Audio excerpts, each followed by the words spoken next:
স্বরাষ্ট্র উপদেষ্টা lieutenant general অবসরপ্রাপ্ত জাহাঙ্গীর আলম চৌধুরী বলেছেন, সিভিল ড্রেসে কাউকে অ্যারেস্ট করা চলবে না। ডিবি হোক যে হোক, তাকে জ্যাকেট পরতে হবে, তার আইডেন্টিটি শো করতে হবে।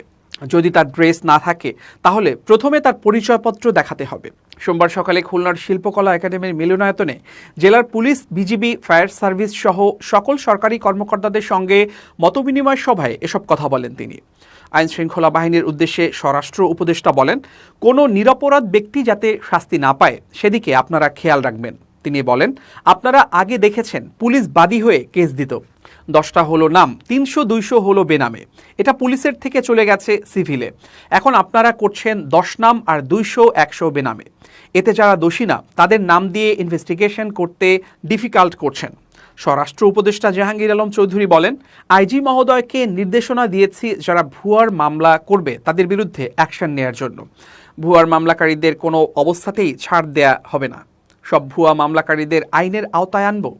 একই সঙ্গে যে দোষী তিনিও ছাড় পাবেন না বলে জানান স্বরাষ্ট্র উপদেষ্টা।